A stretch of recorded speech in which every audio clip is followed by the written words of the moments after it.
Okay, so briefly, what I'm going to talk about is a little bit about the study that was from the Cambridge Institute for Sustainability Leadership, and then looking the context, particularly about what does community wellbeing mean, what is the role of supermarkets, and then the initiatives which we investigated and the pathways that we saw to influence. So I'm going to focus on two specific questions, really, the what initiatives are there out there and how do they shape communities. The study began in 2020 against a background of challenging economic circumstances, particularly associated with the pandemic, and that led to the greater polarisation, I think, of communities. And it ran until 2023, and key activities included interviewing store staff in Asda and the Co-op, and case studies in 4 places, all with high levels of deprivation, but with a range of contexts, so urban, rural, different local authority regimes, that sort of thing. We convened groups of beneficiaries, so people who had support from supermarkets, and also local connectors, so that was anybody who had a role, whether that's store staff or charities or local authority people who connected other groups in the community. And we asked them about the strengths and challenges in their community, the level of awareness and their experience of working with supermarkets, and how they thought these initiatives made a difference to local community wellbeing. Okay, so community wellbeing, we used a very broad definition. So the social, economic, environmental, cultural, and political conditions required for communities to flourish. And we grounded this very much in public health practice, and they're increasingly interested in the potential of community-centred approaches to address health inequalities. So there's a recognition that community conditions do impact on well-being and resilience of communities, and so place-based strategies are the most appropriate response. In our local discussions, we split community wellbeing into these 3 domains. So place and environment, relationships and participation, and people and economy. I mean, they're very broad headings, but you have to divide it somehow. And to give you a flavour of what that meant in those local areas, here are some of the constraints or issues that were on their minds. And we've already dealt with transport links and accessibilities, and the third sector being reliant on short-term funding in the previous presentations. So instead of framing the narrative based on problems, public health is increasingly emphasising the mobilisation of local resources or assets to improve things. And they see assets as formal services, their organisational infrastructure, human resources, and the built environment. So it's true to say that government, whether that's local authorities or health service, and the third sector really offer the majority of support for communities. But society is also shaped by the market. So that leads us to business, and in our case, we looked at supermarkets and their role and their positioning as anchors in their local areas. These anchor institutions typically are large-scale things like hospitals, local authorities, or universities. And they are called that because they have an enduring presence and they're embedded in the local economy. And we explored that idea that supermarkets too, whose local ties could lead to community resilience, might have that role. Okay, so I guess, first of all, I do need to acknowledge the dominance of supermarkets. So 44p in every retail pound is spent on groceries, and the vast majority in 10 supermarkets. So that's £240 billion a year to the year to date on supermarket spend and groceries. They employ about 1 million people in the UK, and there are about 12,000 stores. It's actually quite a difficult number to find. It's a moving target. I thought it might be useful just to look at Tesco's, the biggest by number of supermarket stores. And these two diagrams give you a little bit of background. They have at the top there a lot of small stores, but the majority of their sales area is in the bottom there in what we would call, normal supermarket size. So, criticisms of supermarkets highlight really the way that they market products associated with poor health outcomes. So, ultra-processed foods, things that lead to obesity, alcohol dependency. They also highlight their role in the decline of the high street, eroding diversity, the whole Clone Town issue. So, that is a fact, but we do have to also look at what they can provide. And supermarkets are also motivated to engage outside their organisations. And you would see that in their corporate social responsibility information or their ESG reporting more recently. And that activity is, well established in the supermarket sector. And there are programmes focusing on local communities. So, supermarket ubiquity existing in practically every community can be positive. They are familiar places where people meet and interact. And I think we saw in the pandemic that sort of linchpin status was really underlined. They were part of that local early emergency response, if you think back.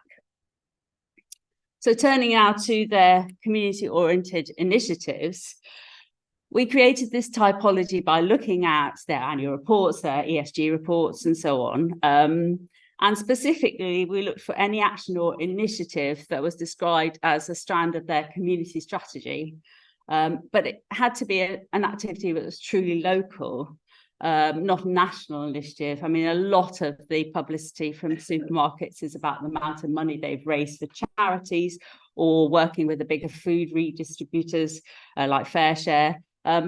But I would suggest that money goes to those organisations and they decide how it's distributed. And what we were interested in was actually where the local store had an input into how they shape their community. So here's the typology. The first three are all about goods or money.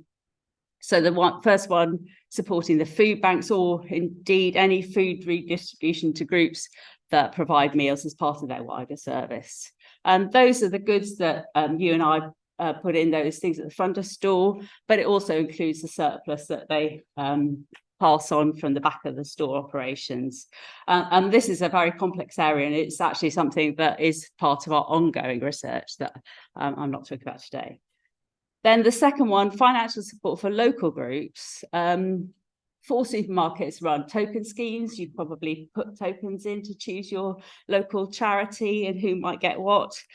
Interestingly, there was a bit of kickback from local communities. They thought there were winners and losers in that. And 5 retailers have charitable foundations and they give out grants. So typically they're very small amounts of money. Sainsbury's generally about £500 each. And occasionally there are bigger grants. So we heard about some that were like 25,000, that sort of thing, but that depended on a specific programme. Donations of goods was an interesting one. That might be something like refreshments for local community groups, raffle prizes for schools, emergency supplies if somebody had a house fire. And those were really disproportionately important, I think. People really valued them. If you give a local group tea or coffee, then they can run a small networking meeting, and they're then bringing people together. So they really valued that. Turning then to the last two, offering community groups the opportunity to use store space in a host of ways and colleague time, both the dedicated community role and the wider staff volunteering are 2 things that I'm going to come on and talk a bit more detail about. But all of these, we hypothesised that they had the potential to contribute to the building of social capital, social infrastructure and community capacity. And we analysed that in 3 pathways to influence. So I'm going to focus, as I say, on space and time. So this infographic shows you an idealised store with some photos, examples. But, you know, supermarkets are everyday spaces. And I'm sure you can all appreciate, you know, that social interaction aspect, elderly people going every day to buy something, because that's their opportunity to talk to people. The use of foyer space by local services, an example we had was a local community police group that distributed crime prevention information. They said that that was definitely by far and away their best location for talking to people. We had examples of, for example, local authorities having a stand to get parents to sign up to free school meals, just to raise the profile of those sort of services. We saw awareness raising for local charities through bag packing or collections, and posters on notice boards was a really interesting one.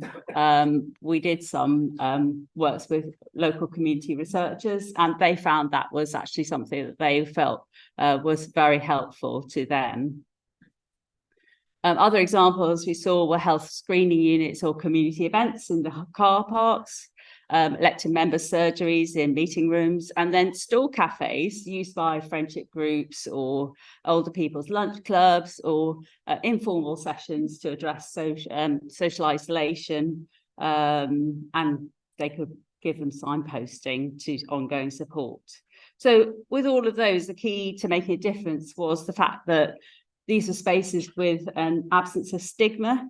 They were seen as safe spaces, and they had high footfall, so they could reach a significant portion of the local community. And they were also a free resource, which is physically accessible. So in addition to the physical store, there is an element of the digital footprint for supermarkets and social media harnessed by local groups to raise their profile. But I've included these 2 screenshots because the Co-op have 2 sites which may be of interest to you.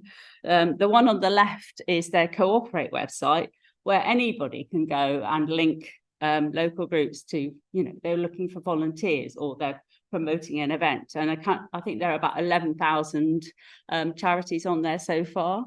And on the right, that's their community wellbeing index. So you can search by any postcode and it'll give you the information.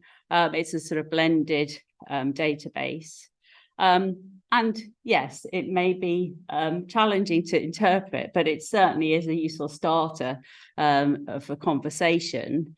And it can also be used, for example, for groups looking for funds. I put the Cambridge, Central Cambridge statistics up there. Has some great positives, education and learning, culture, heritage, and so on. But you also notice in terms of equality, it has a very poor score. And, you know, actually Cambridge is the most unequal city in the UK, according to the Centre for Cities League table. So, you know, it does highlight those sorts of things. So then talking about time, the community champion role is an enormously powerful one when it works well. I met so many brilliant individuals who really knew their communities and were actually making a positive difference every day. The role does vary with supermarkets, though. As to, for example, you get community champions with 22 hours of dedicated time, and the Co-op, they all of them, they call them member pioneers, have 4 hours a week. And Morrison's and Tesco's also have dedicated community champions. And others like Sainsbury's might have a staff member with that as a title. So, you know, they are very varied. So this infographic describes what happens in an ideal world as a community champion develops their knowledge of their neighbourhood, raise awareness of local need, and build trust with local groups. So in that role, they might volunteer directly with local groups. They might deliver educational information sessions to schools on healthy eating. They might convene local networks and build links between groups. And they might also help those groups to access some of their grant funding. The key mechanisms to change there were about engaging and connecting both internally with colleagues and externally with local support networks. And we hypothesized that their work of introducing local groups to others strengthens that social capital. However, we also identified that there are some difficulties. And this fishbone diagram shows sort of business-related issues, including, for example, if they've got lack of support from their store manager, pulling champions away from their community work at busy times in store, or inconsistent support. So communities don't really know what to expect from their champions. And then from the community side, the lack of trust in business, the low visibility of the champion, and just actually finding out how they can contact them, that could be quite difficult. But here is an example of Mary. So she was my favourite community champion. And she is the champion in Blantyre. So that's a town of about 17,000 in the sort of southern fringes of the Glasgow conurbation. And there are several left behind wards in the town. As there certainly is an anchor business there. It's the only retail, really. There is a very small parade of shops. And it is the biggest employer in the town. So Mary works across the community, and everybody thought she was fabulous. But she took her store manager to a charity that supports young people, and that charity was just in the car park, just outside the car park of the store. And he said he'd never seen children who needed so much. And he realised that they were the future of the store, frankly, and what could he do? So what happened was that he and Mary decided that the one thing they could do was make the parents able to apply for jobs. So they had difficulties with, digital access. So she helped them to access the computers so they could make an application, help them with all of those sorts of things. Now, that didn't mean to say that they were going to guarantee them a job, but at least they were able to start that process. So that's one example. So in conclusion, the community-oriented support actions from supermarkets don't operate in a vacuum, and they are just one strand of community action. And there are multiple stakeholders, multiple complexities. But nevertheless, the study did conclude that there is potential for them to contribute more strategically to supporting communities alongside others. Supermarkets' anchor position can be beneficial to community wellbeing. They can play a role in building social capital and help support community capacity. And it would be a missed opportunity not to consider how to integrate the actions into the wider system, collaborating with all stakeholders.